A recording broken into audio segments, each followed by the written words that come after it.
Hello and welcome to Boring Dad Gaming, where today I'm going to be playing a new game on the channel. This is the recently released An English Haunting. It's a point-and-click adventure set in the Victorian era. You're sort of a paranormal investigator, I suppose, sort of out to prove the existence of all sorts of spooks and ghosts and that sort of thing. I did play the demo of it a little while ago now, I forget exactly how long, but enjoyed it. And as I said, it's recently released. So let's dive into a new game and see how we get on.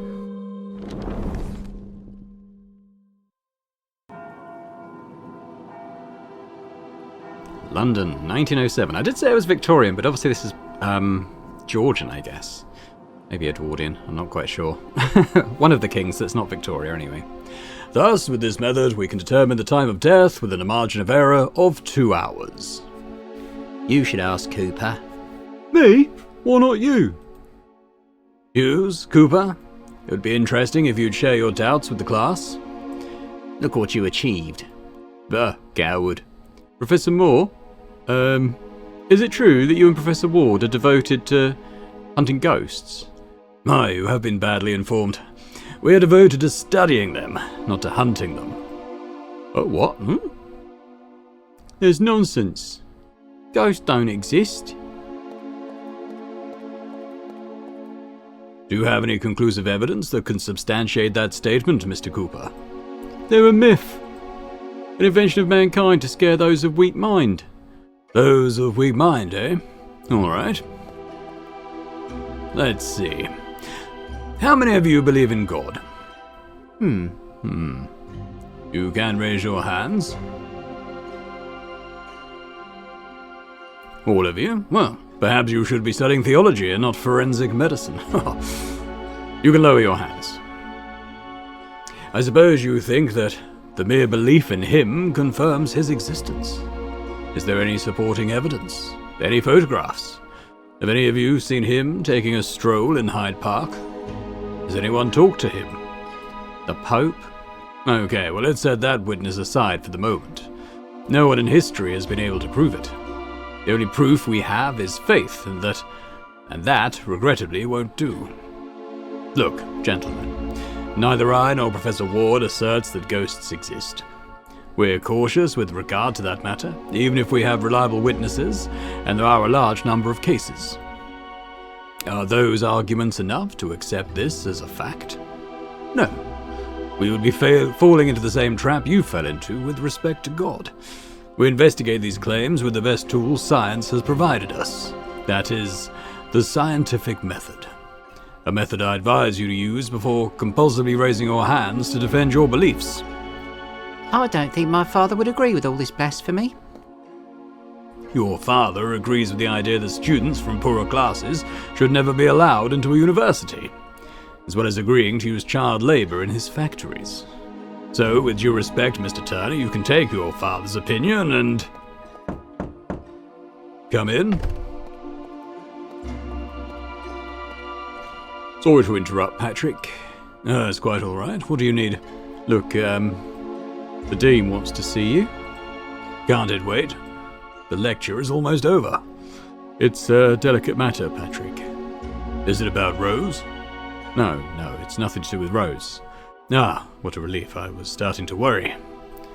Talk to him, would you? I'll take care of the lecture. What were you teaching? The scientific method. Apparently these gentlemen don't get it yet. Very well.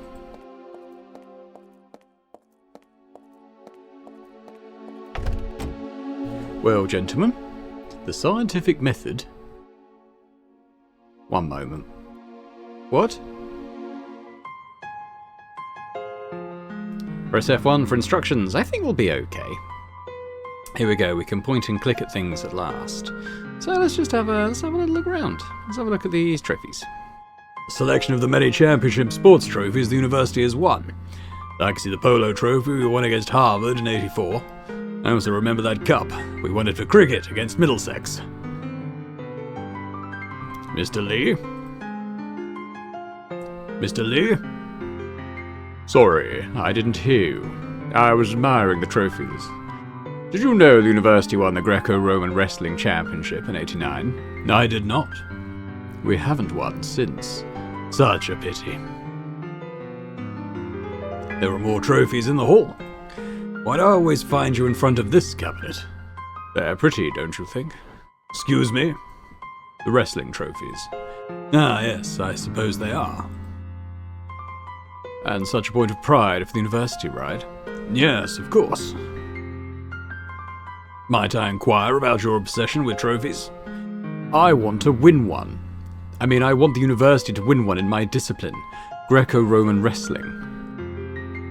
Well, what's preventing you from participating in a championship? I understand you're a good wrestler. Manager Taylor. He doesn't want to be embarrassed like in '96. Oh, well, what happened in '96? Oxford humiliated us. They defeated all our wrestlers. Manager Taylor doesn't want that to be repeated. And in his view, the most sensible thing to do is not to compete. Makes no sense, right? Especially if they have me. I'm the best wrestler the university has had in years. Well, I might be able to convince the manager. I'd very much appreciate it. Tell him Oxford won't stand a chance against me. I'm big and relentless. And strong. Yes, you do look strong. Of course I do. The strongest in the university. Do you want to see? Test me. There's no need. I trust you. Bring me a metal rod. I'll bend it for you. Well, I don't have one, but don't worry. I'll do what I can to persuade Manager Taylor. Many thanks, Professor. Have a nice day, Mr. Lee. You too, Professor Moore. Yeah, I'm going to press F1 just in case there's any shortcuts or anything for stuff. Quick save, quick load, skip dialogue, place the cursor at the vision. Yeah, okay, no, I wondered if there might be a highlight all interactable objects button, but there doesn't appear to be, so that's okay. It was a gift from Raymond Baxter, former pupil and famous sculptor. Represents a certain Celt deity celebrating the winter solstice. The board has threatened to retire this pagan figure several times, to the pupil's dismay. Every 21st of December they fill the statue's bowl with whiskey and parade in front of it, paying their respects. Henry Carter, Dean. We talk to this chap first, maybe. What are you doing with Professor Ward's portrait, Mr. Cook? Haven't you heard? Nah, of course not. You've been sharp all day in that lecture room. Get inside and they'll bring you up to date. It's a scandal. A scandal! Alright, let's go talk to the Dean then.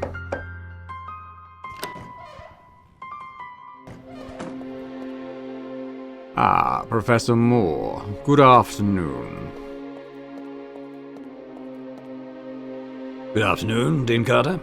Rector Williams, a pleasure. Good afternoon, Professor Moore. You can get a chair from the back and, It won't be necessary. This meeting will be brief. Explain the facts, Dean Carter. Look. This week, the university received a generous donation for the metapsychic investigations program run by you and Professor Ward. £5,000. 5? That's amazing. It would be, if not for a terrible event. All that money has disappeared from the Bank of England. What? We've demanded an explanation, and they've confirmed money was withdrawn yesterday by your colleague. What? We wanted to speak with Professor Ward, but he didn't appear today for his lectures. Let's try to remain calm, gentlemen. The professor might simply be... We've been trying to locate him all day. He's vanished. He's run off with the money. It's an unprecedented scandal. Are you sure it was Professor Ward? Someone could have impersonated him. There are witnesses. And the signature with which the money was withdrawn is undoubtedly his. Lest we forget, his whereabouts are unknown. We believe in presumption of innocence and respect it, but in this case, I'm sorry, Professor Moore, this is the unvarnished truth. Who donated the money? We only know it was from a group of intellectuals from London society, nothing else. It appears they had no intention of making it public, and given the circumstances, they'd prefer to keep it that way. But why would he do that? That is exactly what we're wondering. How could he withdraw the money? He's just a teacher. He shouldn't be authorized. At one time, he combined his teaching job with the position of deputy treasurer. That was years ago. He resigned. Nevertheless, he was still registered at the Bank of London. We suspect he took advantage of that to commit this, crime. Get to the point, Dean Carter. Yes. I'm sorry to tell you that as a result of this matter, the board is considering eliminating your metapsychic investigations department. But it can't be. It is. My predecessor authorized this department because of the immaculate career of Professor Ward. Sir Archibald Ellsworth would roll over in his grave if he knew of this infamy. Surely you didn't presume to hope that we'd keep this nonsense going after what happened, did you? I understand there's discomfort with Professor Ward, but I'm a part of the department too. It isn't fair that I should be blamed for the acts of which I'm not responsible. Well, we know Patrick, but... Patrick? You mean Professor Moore? And I would beseech you not to challenge the board. However, as a courtesy to you, we wish your exit from the department to be as, Stop with this rubbish, Dean Carter. You have 72 hours to prove that your ghosts exist. If you don't present us with material proof by that deadline, forget about your department. 72 hours?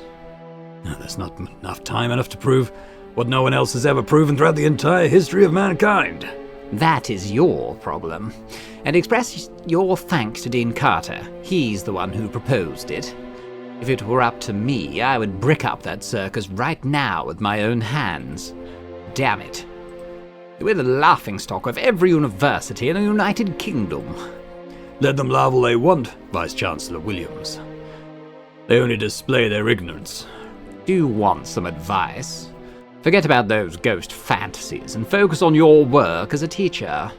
You're the best teacher of forensic medicine in all London. Focus on your work, for God's sake. This is a serious institution. Superstition has no place here, neither do your progressive ideas. Are you aware that we've received complaints from some student fathers because of your radical ideas? What's wrong with being a progressive? Isn't it part of the university motto? Knowledge, improvement, progress?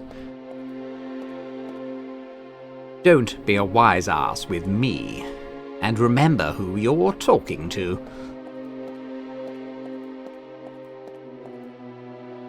"72 hours, Professor Moore.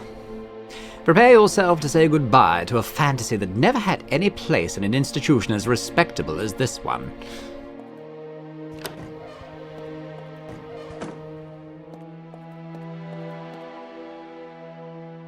"72 hours. 72 hours, Henry. It's humiliating. Why didn't they just close the department immediately?" I have more bad news to tell you. Really? There's more? Your department has been sealed. You won't be able to use any of the resources inside. Oh, damn it, Henry. Couldn't you? I can't. If someone sees you there, they'll know it was me who conceded. That would put me in an awkward situation. The board is treating this matter very seriously. I don't want my position to be jeopardized. I beg you to understand. Yes, well, I do. I didn't mean to put you in a predicament. I'm sorry. I know the search for the great beyond is your life, but I'm sure adversity will stretch your intellect even further. I don't know how. Try to find proof, please.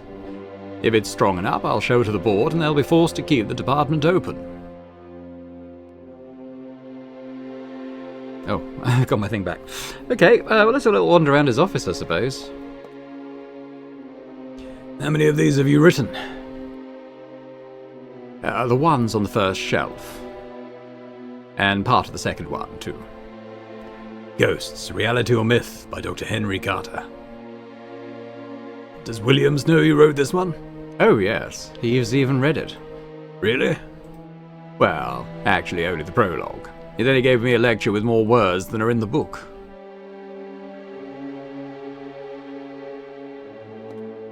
I wonder if Professor Ward is still in London. That's the same thing I want to know.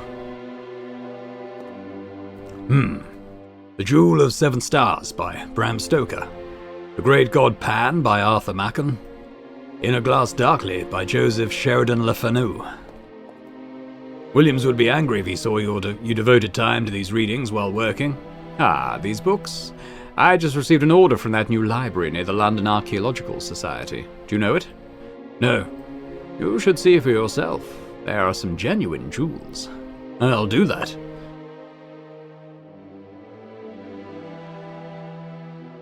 That's probably about it. We could try talking to him again, see if he says anything different. Okay, what kind of proof? What kind of proof do you need to show the board? The tangible kind, of course. Something so conclusive that it would convince the ignoramuses on the board to reconsider their beliefs. What a genius, huh? Who? Ah, Williams, yes. You know he's never agreed with the university being involved in supernatural matters, even if they're studied through science. What happened with Professor Ward was the perfect excuse to close down the department, don't you think? To him, it was like manna from heaven. It's what he's been waiting for since the beginning. I have no doubt about that. Williams is an old school teacher, quite literally. His closed mind belongs to the last century. Forget about him and focus on searching for proof of supernatural activity. I'll try to keep him at bay as best I can. I still don't believe what Professor Ward did. Indeed. I'm still processing it myself, but the evidence is unequivocal, Patrick. Oh, I'm stuck without him. Don't underestimate yourself, Patrick. You are an extraordinary researcher. I know time is not in your favor, but perhaps pressure will push your brain to unsuspected limits. I bet on you, my friend. Any ideas? I remember you said you were working on an electromagnetic field booster. Well, it is more complicated than that in truth, but we could call it that. It served to stimulate supernatural activity, right? Well, in theory, yes. You could use it in this rushed investigation. Did you finish it? Does it work? Well, I took it home so I could work on it during sleepless nights. It's only missing a piece, and then I could give it a try. So, what are you waiting for? Aha, is that a clue? I don't know what that logo is, but it's, perhaps. Oh, I didn't read that. I kind of skipped through it. But anyway, let's move on.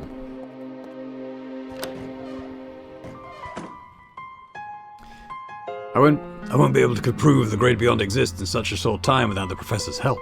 I need to find him. Maybe I could discover something that will help me find him at his house on Dorset Street. Okay, so I think those are locations. So we've found a few places to go to anyway. Let's have a look at the portrait. My colleague, Nelson Ward, former Chief Coroner of Scotland Yard and one of the most distinguished figures in the faculty. At least until yesterday. Mr. Cook. Yes? Did they order you to remove the portrait of Professor Ward? What do you think? I think yes. Exactly. Who ordered it? Who do you think? Vice Chancellor Williams? Exactly. Do you need help? I see you're finding it hard to remove such a simple portrait. Do you think old Cook isn't smart enough to take down a picture? Of course not. Exactly. Wait a moment, does that mean I am or not? You are smart enough to take down a portrait. Ah, good. Some genius thought it'd be better to attach the paintings with glue instead of a pair of hook screws. In his defence, I'll say that if not for anything in the world would I have suspected one of these illustrious professors was a filthy thief. You've already been informed, have you? Sadly. Who would have thought it, huh? No, it's not like it comes as a total surprise, frequenting the places he did. But I will manage to take down this portrait with no tool. One only needs to know how to apply force. Thus said Pythagoras, give me a place to stand and I shall move the world. That was Archimedes. You don't need to correct me, I'm not one of your pupils. What places did Professor Ward frequent? A pub for one in the East End, the Red Lion. Someone of his stature visiting such establishments. How embarrassing. And in the company of a tart. One moment, what tart? A courtesan, I guess. They seemed quite close. She's surely his accomplice. How do you know that? Rumours travel as fast as bad news. I need to find that woman. She might know where I can find Professor Ward. If you find her, give her to the police. I already told you she surely has something to do with the money theft. Okay, we're gathering some clues. Ooh. Let's move on. Carry on with your work. Now, I remember from playing the demo that there is stuff I need in this room, but I don't know if... Oh no, the lecture has finished. Good, there's stuff we need to grab here before we move on. You need to be careful handling these anatomical skeletons because... they're very fragile. Okay, well we've got that already, that's good. What's in here? It's full of flasks and test tubes. What is a flask of sulfuric acid doing here? Should be in the lab. Aha. I believe it's time to get rid of this old eraser. Oh, we got that too? That's good. The one on the top is Atlas of Human Anatomy by Dr. Oswald de Vries. I use it to illustrate my lectures. The one on the bottom is The Empty House and Other Ghost Stories by Algernon Blackwood. Serves me to help me evade them.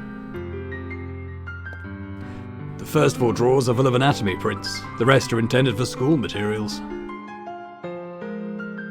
Look at that, looks like Queen Victoria. Queen Victoria's reign was so long and her personage is still so present that no one dares to take down her portrait, yeah? Our King, Edward VII, there we go, said Wardian, crowned 6 years ago. Better late than never, he must have thought.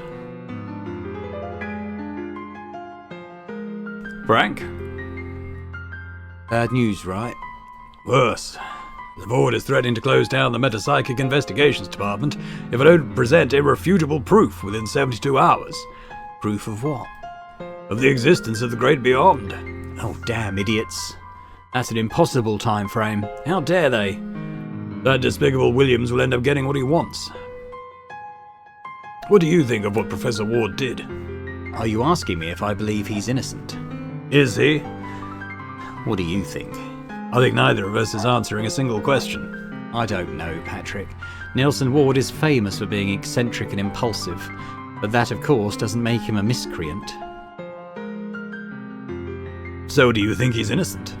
The evidence of the crime is unequivocal. Though simultaneously I believe that if he committed such misconduct, he must have had a good reason, not just a financial one. What reason? I cannot begin to fathom.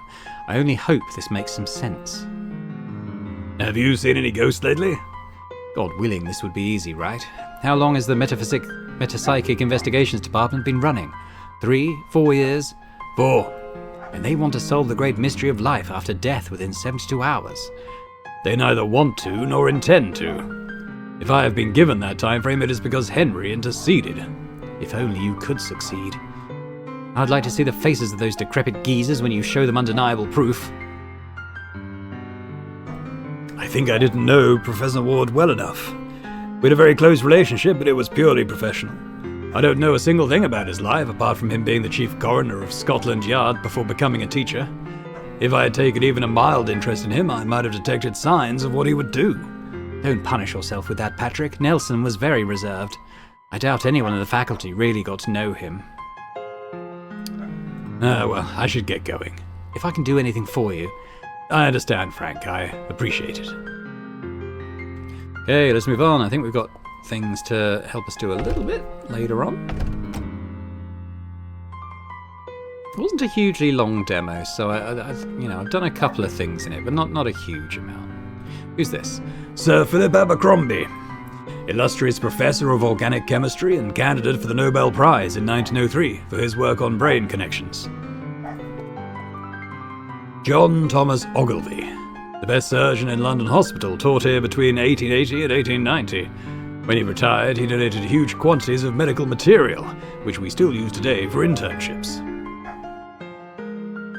Alright, let's talk to Raymond Price. Mr. Price? Oh, Professor Moore? Studying? Yes. Well, no. I'm reading a treatise on, medieval churches. And, Let me see. My dear Gregory, I am telling you the unvarnished truth.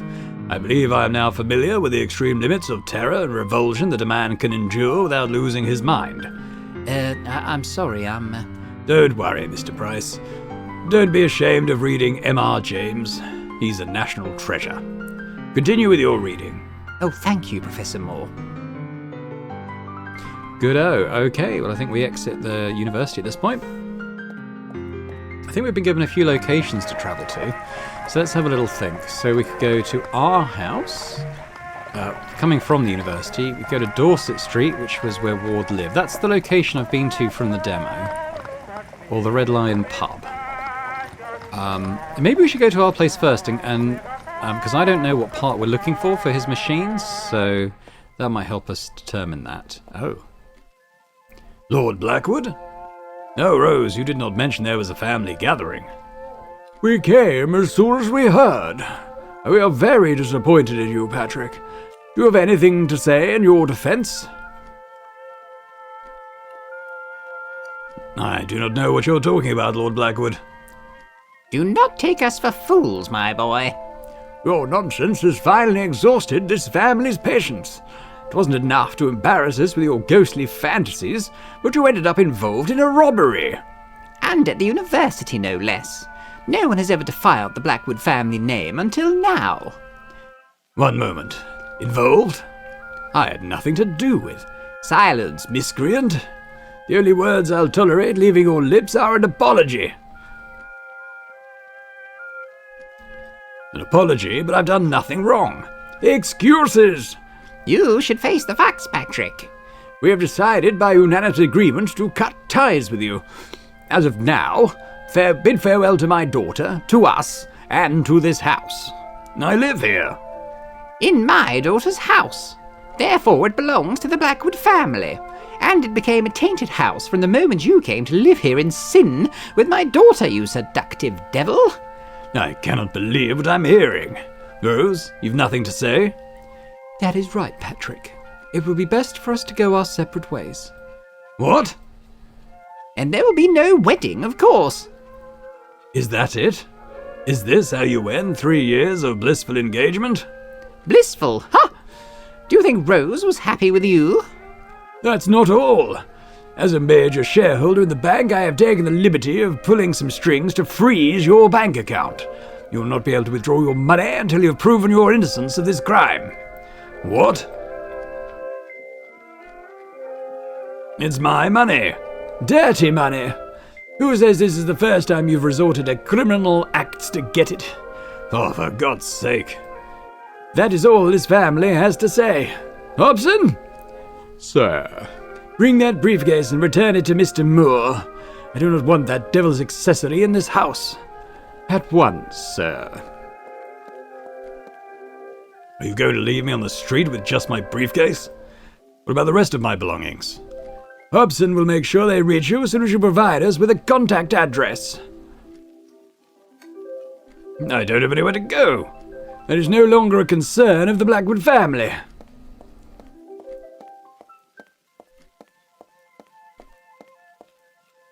I'm sorry about this situation, Mr. Moore. You do not deserve this. Oh, well, thank you, Hobson. I appreciate that you're the only sensible person in the Blackwood household. What are they talking about? Hobson, hand in the briefcase and return to your place.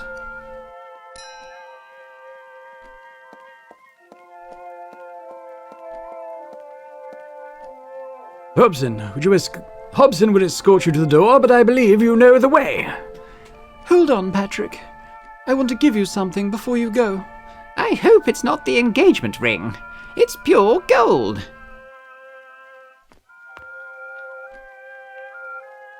Take this. It would be rude to receive suitors with your portrait on the table. Oh. Oh, Rose, please. Is this truly what you want? You know I defied my family when they opposed our relationship. And you also know how uncomfortable I feel whenever my friends discuss what you do. I am a professor, Rose.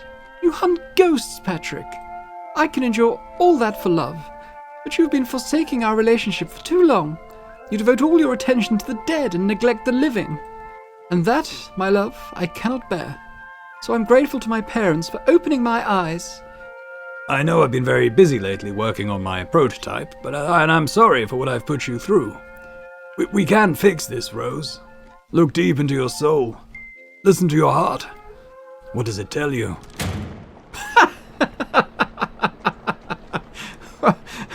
Well, it was worth a try. Extra, suspect in Camden Town murder arrested. His name's Robert Wood. Okay, we'll have a look at that in a sec. I'm just kind of... Okay, we've got a worker and a bucket. And Tim the newspaper boy. Okay, well, I'll be honest, I wasn't expecting that outcome. Let's talk to Tim. Hello, little Tim. I turned 11 yesterday, so spare me the little bit. I thought the nickname was because you were short. Just Tim, okay? By the way, your father-in-law had a word with me. Proper high and mighty type, you know. Threatened to call the police if I keep selling papers here. Tell him if he's got issues to take it out with the newspaper and stop bothering the working man. Copy as usual, right, Mr. Moore? I've no money on me. Go to your house and get it. I no longer live there. Really? Well, you know, company policy, no money, no news. Could you tell me today's news? Sure, why not? What topic are you interested in? Work our way down, I suppose. Politics? The National Union of Women's Suffrage Societies has called for a massive march this Thursday. Do you believe women should have the right to vote, Mr. Moore? Yes, of course. Well, that's exactly what my mum says. On the other hand, my dad says, what's next? Children voting? Events? The police have tracked down the patient who escaped from Blackstone Asylum 3 days ago. Upon being apprehended, he reported inhumane practices with the patients admitted there. Scary place, that one, eh? I've heard some terrifying stories about that place. Entertainment. Poor John by Ada Jones is the most popular song in England at the moment. Would you like me to sing the chorus? John took me round to see his mother, his mother, his mother. God, I should charge you extra for this. Society. Rose Blackwood, daughter of financial tycoon Lord Julian Blackwood, seeks a suitor after a breakup with Professor Patrick Moore. What on earth? I couldn't help but hear her father's shouts from inside the house. Oh, that was not funny. I'm just messing around, okay? Don't get cheeky, Tim. Sports? The sports section today mainly focuses on the ritual performed by this boxer chap, One Round Jack. Apparently he always walks into the ring with a bunch of violets. Says it's his lucky charm. The geezer who wrote the piece thought it was a laugh and tried to take the mickey out of him. And where's the humour in that? I don't know. And I hope One Round Jack doesn't read the article. If I were the writer, I'd be miles away from London by now. Well, I think I'm already well informed. Okay. What's going on with this bucket? It's filled with soapy water. London wants its neighbourhoods to remain clean. Those of wealthy people in particular. Right, well, I don't think there's much more we can do here. Guess we best leave. Well, let's go to Ward's lodgings.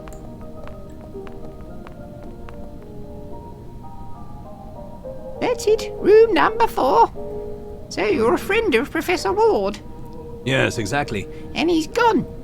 Sadly. And why do you want to inspect his room? Are you from Scotland Yard?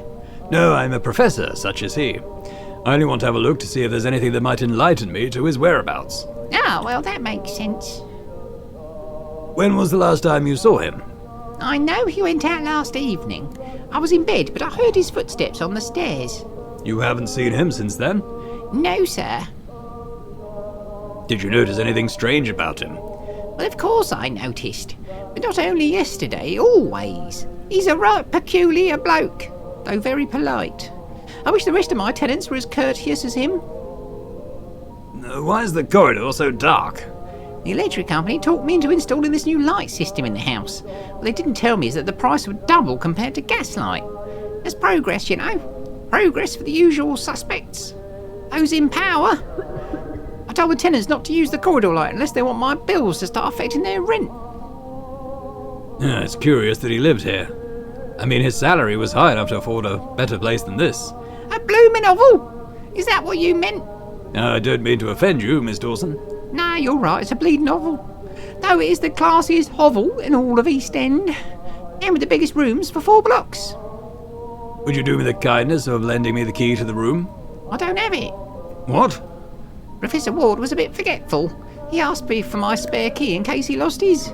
Wouldn't be the first time that happened. So he's got 2 keys. And me none. That's it. How can I get into his room? You can wait for the locksmith to come tomorrow. I'm afraid I don't have that much time. Or you can try to open it yourself somehow. I won't object. Just try not to break it. I'll be downstairs if you need me. Okay. A3? The lamp is off. Now, so I know I have solved this puzzle. I can't remember how. Can't read anything. Oh, here's the switch. One moment. There's something inside the lamp. Can't reach it. Yeah, so we have to use... I think we just use the skeleton arm. I could use the skeleton arm to carefully remove the crystal from the lamp. Damn, it's not long enough. Maybe a little jump will help. What was that? Curses.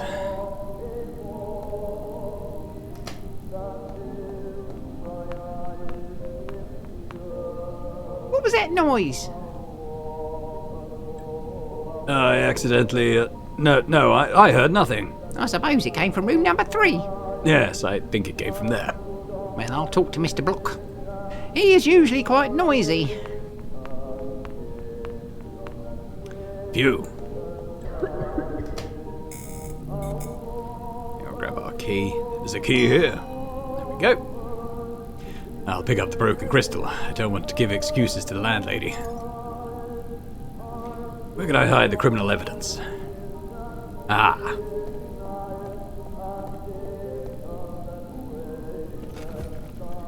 Nothing to see here. Daisies. Rules of the house. The rent is paid the first day of each month. No, is that it? Room number 4. Professor Ward lived here. Breakfast will be served from 7 to 8 a.m. No animals allowed. Out of respect for the rest of the tenants, silence is requested beyond 10 p.m. In case of theft, the landlady is not responsible for the personal belongings of the tenants. Use of opiates is strictly forbidden inside the rooms. Any such infraction will be immediately reported to the police. This is a decent house. Partners from the opposite sex are strictly forbidden, especially same-sex partners. In case of infringement of these rules, the landlady has the right to immediately rescind the rental agreement. Okay. So I read the rules. What's in the vent? Nothing inside, except the broken crystal from the lamp. Now let's have a look at our briefcase. Here is my electromagnetic field prototype. I spent many sleepless nights working on it. Hope it works. There is something else inside. The old metapsychic glossary written by the professor. There's also a pair of my gloves that... Hold on a minute. There's only one. Where's the other? Okay, so let's have a look at this thing. How can I just examine it like this? Oh, like this? Through a complex system of electromagnetic pulses, this artifact should increase paranormal activity in a room. It is practically finished. The only thing left to do is join the 2 coils together with the wire, otherwise it won't work. Yeah, so we're going to need a wire. Oh. Metapsychic glossary. A seance by the medium William Roberts in 1905. Alright. What's apport?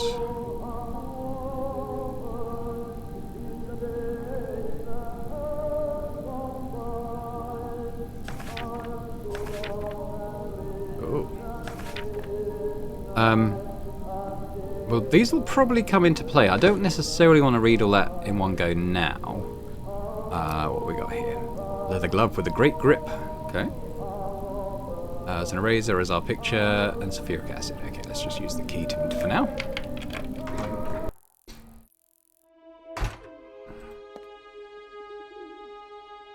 Professor is an atheist, so I gather that crucifix was already here when he arrived.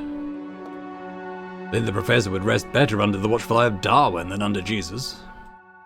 Doesn't look very comfortable, but the professor wouldn't care. I've seen him fall asleep between classes in the most unimaginable places.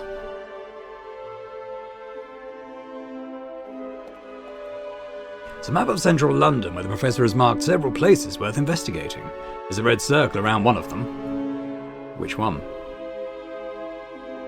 Okay, don't tell us which one then. There's an old oil lamp. I'll take it. Okay. Nothing else. I use the lamp with the map. Can't do that. Okay. Come back to that. It would be nice to know which place he'd circled on the map, though. Shoo! So we got a desk. Ah, there's a notebook on the desk.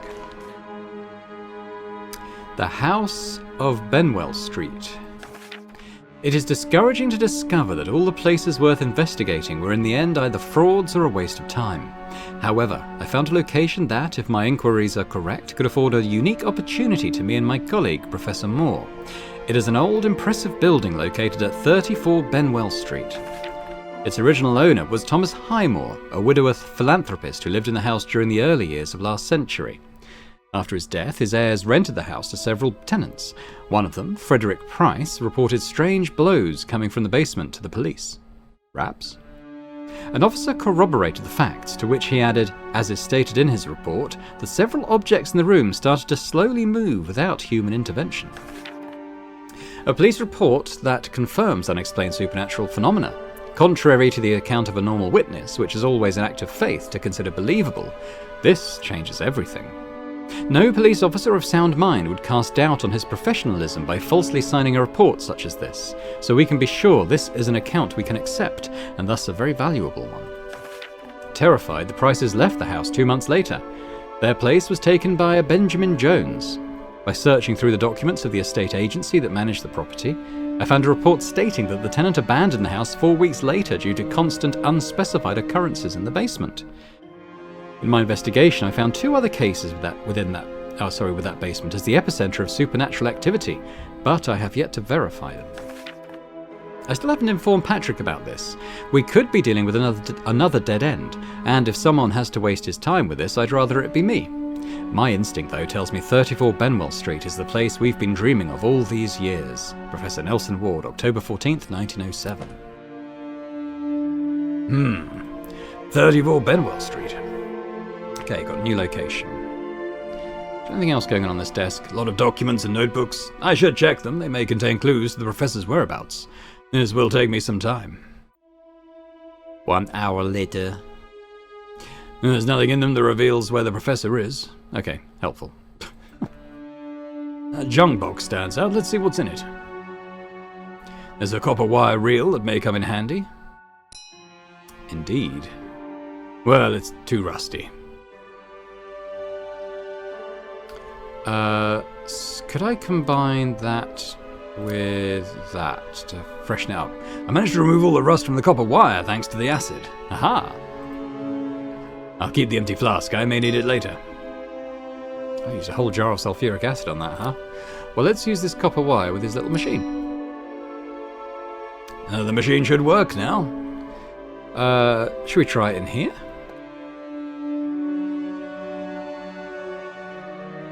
Is there anything else to do? Think not. Okay. Oh. Do we use it with the painting? No, I don't think that's a good idea. What about with the map? There may be a reason for it, but I can't quite see it. His bed? I should approach this differently. About the window.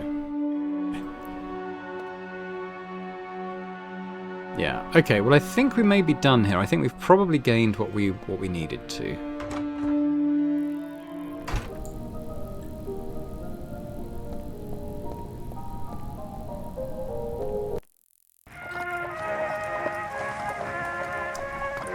It's tempting to go to Benwell Street, but I think I'm going to go to the Red Lion pub first.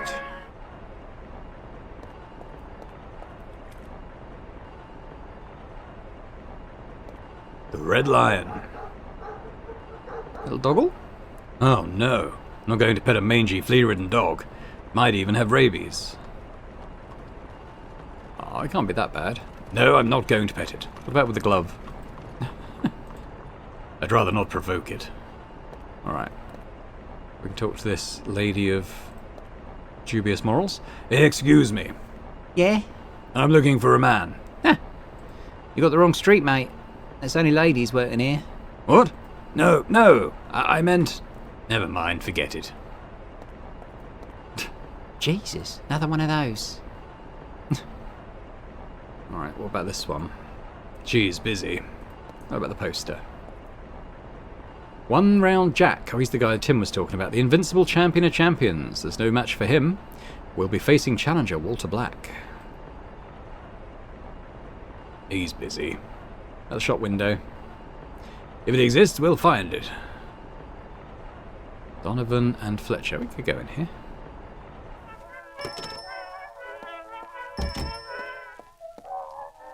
Welcome to Donovan and Fletcher, your press clipping agency. My partner, Mr. Donovan, is not here at the moment. My name is Oscar Fletcher. It's a pleasure to welcome a new client. You know what a press clipping agency does, sir? Yes, of course. Wonderful, sir. So you know how a press clipping agency works? Probably. Ah, so you're looking at our new notice board. We want to support local businesses by offering visibility to neighbouring shops. So far, only Mr. Lockley has availed himself of it. Hugh Lockley, are you struggling with anxiety, stress? Is your body not cooperating? Hugh Lockley, renowned psychologist, can help you. Visit him at 14 Barton Lane. Do you like the unusual promotion method? It's a revolutionary idea of Mr. Lockley's. Feel free to take one of his business cards from the ad if you'd like. So if I examine that, will it give me another location? The address of Mr. Lockley. Okay. Ah, yes. Those are the covers of various American newspapers like the National News, the New York Herald, and the Evening Star. We also work with press from other countries, although the delivery delay is considerable for obvious reasons. By the way, on one of those covers, you can see the news about the assassination of President Abraham Lincoln on 15th of April, 1865.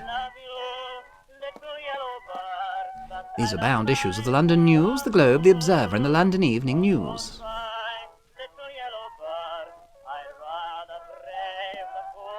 Excuse me, sir. You cannot go in there. There are people working. Okay. We could ding the bell. Just might irritate him. I'm here, sir. Hang on, let's try and talk to him. I need information. Oh, well, you've come to the right place. What topic? I need information about a certain house on Benwell Street. Could it be number 34? Yes. How did you know? Recently, a client asked us for all the articles related to that particular place. Might your client's name be Nelson Ward? Exactly, Professor Nelson Ward. Do you know him? Well, he's my colleague. I could share with you what we found. I remember that information very well. Excellent. We could only find 2 pieces of news. The first one is related to several disappearances of young women during the second decade of the last century. The police questioned the tenant of number 34 Benwell Street, Thomas Highmore, as a suspect. It was a scandal, as the man apparently had nothing to do with those disappearances. He even sued Scotland Yard, and the police had to apologise publicly. Unfortunately, the pressure he was under got the better of him, and he committed suicide in the basement of that house. The second news article dates back to 1824, if I remember correctly. Tenants there complained of strange sounds in their basement. The police certified the facts, but could not give any rational explanation. Anything else of interest about that house? Well, we didn't find any more news related to the matter. Oh, well, I appreciate the information. Regarding what you found out about 34 Benwell Street. We could only find 2 pieces of news. Yes, he's just repeating what we said before. I wondered if he had anything else to add, but... I must be going. Cool. So I guess if we find other stuff we need a bit more background info on, this might be a good place to come and find that out. Well, that's the exit. I guess we should go into the pub, probably.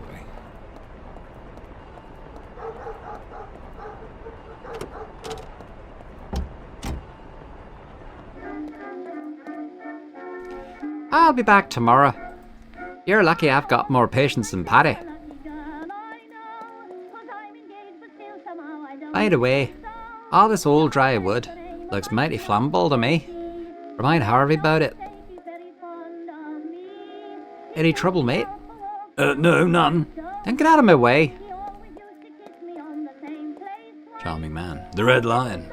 According to Mr. Cook, the professor used to come to this tavern accompanied by a mysterious woman. I hope they can tell me who she is. Better ask the bartender first. He might know his clientele better. Those are like Victoria and Edward again. There are numerous framed caricatures of anonymous people. I suppose they must be tavern regulars. Hold on a minute, this one's the professor. Apparently he was more of a regular here than I thought. Oops. What the devil? What's all that ruckus?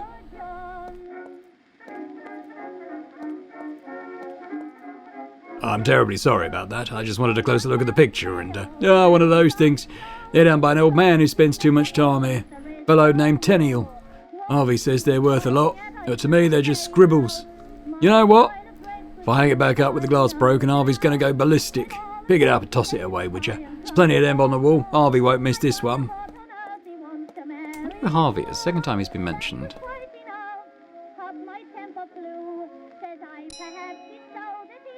Maybe we should take a closer look at that. Caricature of Professor Ward. Okay, can't get any closer to it then. Hey!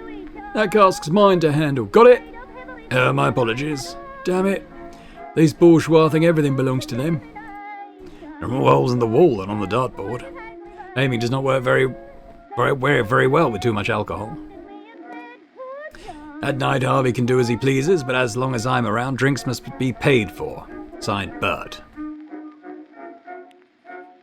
You might be used to taking whatever you please, but not at the Red Lion. If you want a drink, pay for it. Ah, sorry. You tried, didn't you? Tried what? There. Alright, let's talk to him. Good afternoon. Drinks are paid for in advance. I suppose you won't have an issue with that. Who was that guy? What guy? The one who was threatening you. Ah. Where are you from? Hyde Park, Berkeley Square? Belgravia. Oh, Belgravia. Towering buildings made of gold and streets lined with petal carpets. It's no wonder someone like you wouldn't know Paddy's men. Paddy, is he a thug? Will you keep your voice down, you fool? Maybe you don't need his services, but in this place he's indispensable. He's more affordable than bribing the police, and he acts faster. I suppose you know what I'm talking about, Mr. Belgravia. And I'm looking for someone. His name is Nelson Ward. He's a university professor, always well dressed and a bit, eccentric, I'd say. I've been told that he frequents this place. I haven't the faintest idea who you're talking about, sir. Not even the woman who usually accompanies him. A woman? In the Red Lion? Are you joking? The only women who come in here are those whores who want to be bought a drink. I was told he usually comes at night. Ah, at night. That's Harvey, the owner of the place, who takes care of that shift. You come back later, he might be able to help you. No, I can't wait that long. In a hurry to get out of the East End, eh? Ask some of these drunks, maybe they know something. Don't get your hopes up. They've got enough to do without throwing up on themselves. Well, I've never heard of Paddy and his men. Who are they, and where do they operate? It's better if you don't know nothing, for your own good. Well, thank you very much. Excuse me, sir. John took me round to see his mother. His mother, his... I doubt he's in any condition to form a coherent sentence. Apologise for interrupting your moment of bliss. Could I ask you a question? Oh, how eloquently you speak. I hope I can keep up. I'm looking for a regular patron of this tavern. Evidence suggests that he usually comes here at night. I'm not around here at those hours. I'm on the night shift at the factory, and they pay the same as the day shift, but I won't bore you with my hardships. You probably think the same as my boss. So your friend is a regular at this dive at night, huh? You should ask Harvey when he comes. The owner? I don't have much time to wait for him. One of those trollops out there usually hangs around at night, too. She does business with those who haven't spent all their money on booze. I think her name is Kate. You should ask her. Oh, thank you very much. You've been very helpful. You're welcome. It's probably a good lead. That's probably the best information we're going to get from here. I presume one of these ladies is Kate. We could ask this one again. Ma'am? You again? What do you want? Kate, right? No, I'm Ruth. She's Kate. Kate! Kate! What do you want, Ruth? Can't you see I'm busy? Busy? With that one? I didn't say anything because I wanted you to figure it out for yourself. He shaved off his beard, but he still smells like a pig. Hey, mind your own business. Hold on a minute. I think Ruth's onto something. You're the guy from yesterday who wanted a piece of us. And without paying? I don't know what you're talking about. I'm new in town. Want free company? Head to the alley behind that fence. No one ever goes through there. Just think of your mother. What the hell? No one laughs at me. I'll beat you both so bad you'll be less recognisable than those Whitechapel whores. Any trouble, mate? None, officer. You sure about that? Thank you for reminding these ladies of their trade, Sherlock. Now, bugger off. Everything all right here? It is now. Thanks, Macpherson. Be careful, all right? By the way, you're a week behind on your payment. We're aware of that, but you're costing us dearly. Maybe we should go with that Irishman. He doesn't ask for much. The Irishman would twist your necks if you were late on a payment. With me, you'd just spend a short while behind bars. By the way, I'm Irish too. He sounds it. Ugh, what did you want, Ruth? This gentleman's asking for you. He's one of, those. One of those what? Come closer. Good afternoon, my name is Patrick Moore. The bartender at the tavern mentioned that you know most of his customers. Especially the nighttime ones, yes. Well, I'm looking for... Professor Ward, isn't it? Yes.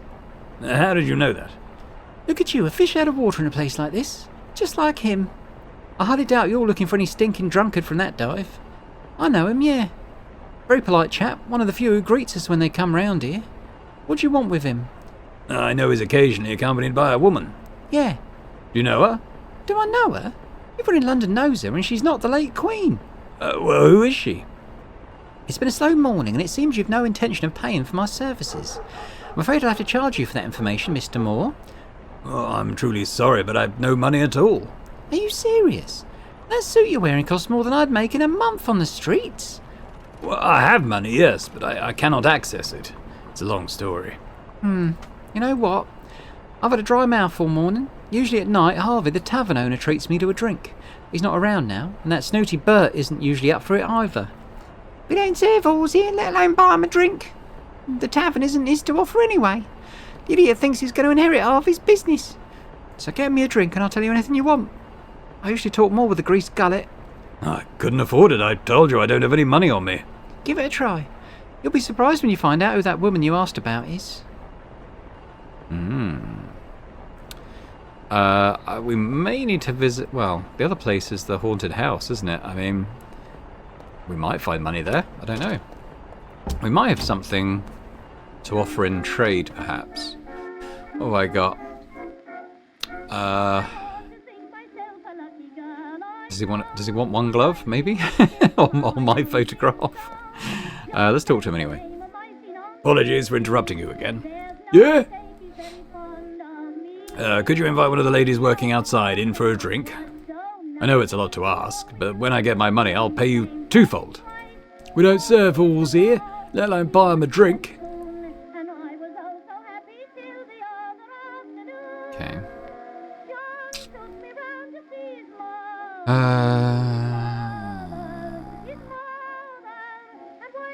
Martell Gin. I don't know, it must be one of those cheap drinks. My apologies.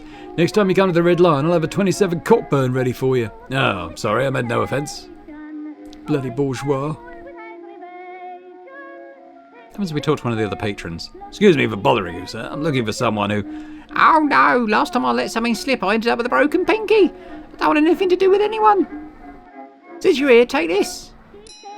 What's that? You look like you're doing well for yourself, so how about buying me a rounder? Gin if you please. That greedy rat Bert doesn't allow credit. He's nothing like Harvey. Alright, well we got a glass at least. Just wondering if there's a way to sort of sneak the drink. Maybe we could use the glass on the cask, but we'd need to distract Bert, wouldn't we? Excuse me, sir. Oh, I see. Now what if we were to, He's up. Tired of carrying this large frame around. I'll get rid of it, but keep my photograph. Oh, okay. I was going to see if we could use our photo on the wall, but Won't work. about this one. I mean, if I try using this glass on this, he's going to stop me, but does it... Do I get a clue that it might be the right thing to do? Hey! Yeah, okay. Damn it. I'll push these mugs.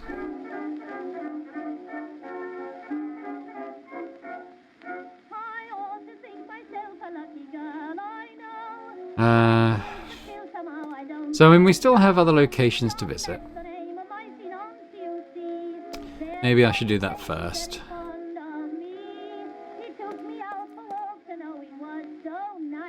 What if I give him a glass? You poured me something to drink in this glass. Of course. First you have to pay. Harvey extends credit to these scumbags, but not me. Your money on you, I suppose. Unfortunately, no. Tough luck, sir. Does he want this back? Does he want this? Okay, so it's saying he's showing something more interesting than that. What else could I give him? Oh, probably not the Book of Ghosts. What else have I got? Does he want a single glove? Alright. Does he want an old light? No. Oh. Okay, doesn't want the story of Benwell Street, apparently. Which we'll probably go to next. I'm thinking that I probably haven't got what I need to persuade him to give me a drink yet.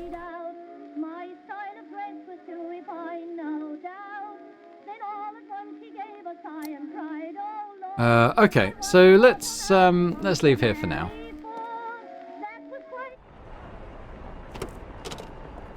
We'll wait until we've tried other locations. We might get a way to make some money. But actually, checking the time on the video, that probably seems like a good place to end it for now. So when we come back, we will head to... Well, if I go up to the exit, we can see where else we can go to. So the main place to go next is Benwell Street. I might end up back at the university as well, potentially. There might be a way to get some money there. In fact, let's travel there now. And we'll just have a look at the place.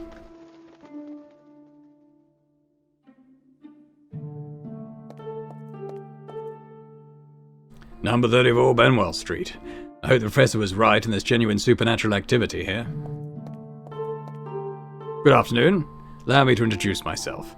My name is Patrick Moore and I'm interested in conducting an investigation in this house. What?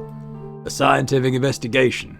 Look, I've no bleeding clue what's going on here, but you can't enter the bleeding house, so bugger off. Wait, it's vitally important that I'd be able to carry out my research. Listen up, mate. I don't give a bloody damn about you or your fancy investigation. Just do me a favour and sod off, alright? Where can I find the owner of the house? Can't give you that info. Could I enter the house? Told you can't enter the house. It ain't safe. Gonna be torn down soon. Bloody hell, I shouldn't even be here. When is the demolition scheduled? That ain't none of your business. Don't know why I'm even having this conversation. Okay, we're getting dragged into a longer conversation than I thought here. Have you witnessed any strange occurrences in the house? Listen, mate, clear off if you don't want trouble, alright? What is the reason for such hostility? Ain't you giving up? Leave me alone if you don't want things to get ugly. Am I making myself clear? Please help me in my investigation. I am a serious individual, university professor and scientist. I possess credentials. Keep them to yourself. You're starting to get on my nerves. Do yourself a favour and bugger off. Ain't getting paid to put up with idiots. Excuse me, I'll not allow you to talk to me like that. Get the bloody hell out of here, for God's sake. I fear gaining access to this house will not be easy. Okay, and we'll leave it there for now. We'll come back tomorrow. We'll try to get access to Benwell Street. I noticed there's something to... Shoeshine Boy. Could we rob him and get money to buy a drink for a lady of the night? They're probably not the usual thing that a university professor would get up to, but we'll see what happens. But thanks very much for watching. Hope you've enjoyed this first episode of An English Haunting. I think when we enter Benwell Street, I'm hoping we're going to see some spooky stuff going on. Would be quite cool. But if you did enjoy it, please hit the thumbs up button. It's always very much appreciated, as is leaving me a comment, letting me know what you think about the game so far, this playthrough, anything else. Always just happy to hear your thoughts. And if you're watching this and haven't yet subscribed to the channel, would be amazing if you could do so. So thanks very much, and I hope to see you next time. Bye for now.